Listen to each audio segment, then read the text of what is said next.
کیا امہات المؤمنین کا مقام جناب فاطمۃ الزہرا کے مقام کے برابر ہے؟ ازواج رسول اور امہات المؤمنین وہ ہیں کہ جو رسول مبین صلوات اللہ علیہ وآلہ وسلم سے بے انتہا محبت کرتی ہیں اور ان کے آنے اور آمد کی ہمیشہ منتظر رہتی ہیں، لیکن جناب فاطمہ صلوات اللہ علیہ وہ ہستی ہیں کہ جن کی آمد کے رسالت مآب صلوات اللہ علیہ وآلہ وسلم منتظر رہتے ہیں اور وہ بے انتہا آپ سے محبت کرتے ہیں۔ امہات المومنین وہ ہیں کہ جن کے دل کا ٹکڑا جناب رسالت مآب صلوات اللہ علیہ وآلہ وسلم ہوا کرتے ہیں، لیکن فاطمہ الزہرا وہ ہیں جن کے بارے میں رسول مبین فرماتے ہیں کہ فاطمہ تو بدعۃ منی، فاطمہ میرے دل کا ٹکڑا نہیں ہے، فاطمہ میرے ٹکڑے کا نام ہے۔ امہات المومنین وہ ہیں کہ جب رسالت مآب صلوات اللہ علیہ وآلہ وسلم حجرے میں داخل ہو جائیں تو اپنی جگہ کو چھوڑ دیا کرتی ہیں اور احترام رسول میں خود کھڑی ہو جایا کرتی ہیں، لیکن فاطمہ الزہرا کا مقام، منصب اور مرتبہ یہ ہے کہ جب آپ حجرے میں داخل ہوتی ہیں تو رسالت مآب صلوات اللہ علیہ وآلہ وسلم اپنی منصب کو چھوڑ دیا کرتے ہیں، اپنی کمبلی اور چادر اتار کر اس جگہ، اس ممبر پر اور اس کرسی پہ بچھا دیا کرتے ہیں اور فاطمہ الزہرا کے استقبال میں کھڑے ہو جا کر جناب فاطمہ کو اپنی جگہ، اپنی مسند پہ بٹھا دیا کرتے ہیں۔ امہات المومنین وہ ہیں کہ رسالت مآب صلوات اللہ علیہ وآلہ وسلم کی ہر اذیت دینے والے سے خود کو دور رکھتی ہیں، لیکن فاطمہ الزہرا وہ ہیں جن کے بارے میں رسالت مآب صلوات اللہ علیہ وآلہ وسلم فرماتے ہیں جس نے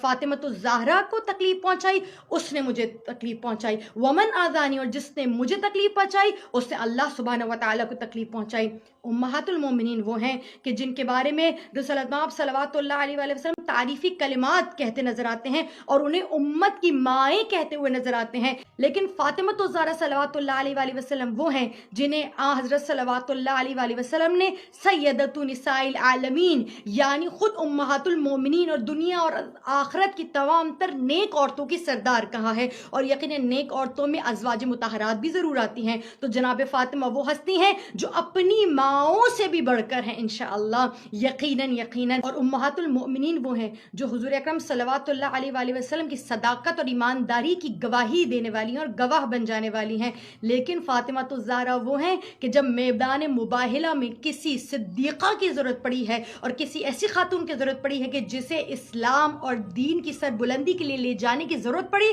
تو رسالت مآب صلوات اللہ علیہ وآلہ وسلم اس نساء کے صیغے میں جس میں بہت سی خواتین اور ازواج مطہرات آ سکتی تھیں، حضور اکرم صلوات اللہ علیہ وآلہ وسلم نے فقط صدیقہ، طاہرہ، راضیہ اور مرضیہ جناب فاطمہ کا انتخاب کیا۔ امہات المومنین وہ ہیں کہ جو پاک اور پاکیزہ ہیں، لیکن جناب فاطمہ الزہرا وہ ہیں کہ جو اپنے چادر میں جب ان تمام تر چار افراد کو لے دیتی ہیں تو اللہ سبحانہ وتعالی آیت تطہیر نازل کر کے کہتا ہے کہ یہ فاطمہ ہیں، یہ فاطمہ کے بابا ہیں، یہ فاطمہ کے بچے ہیں، یہ فاطمہ کے شوہر ہیں، اور رسول مبین فرماتے ہیں پروردگار ان ہؤلاء اہل بیتی و خاصتی و عامتی، پروردگار یہ جو میری بیٹی اور یہ جو اہل کساں ہیں یہ میرے اہل بیت میں سے ہیں، اور اللہ آیت نازل کر کے کہتا ہے انما یرید اللہ، یعنی جن کی طہارت کی گواہی امت مسلمہ دے وہ ازواج مطہرات ہیں، لیکن جس خاتون کی طہارت کی گواہی اللہ سبحانہ وتعالی قرآن میں دیتا ہوا نظر آتا ہے انما یرید اللہ لیذھب کہتا ہوا نظر آتا ہے، وہ جناب فاطمہ الزہرا ہیں۔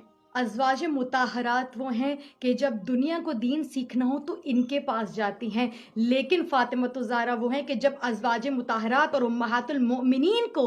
دین کے مسائل سیکھنے ہو تو جناب فاطمہ کے سامنے دست ادب اور زانو ادب طے کیا کرتی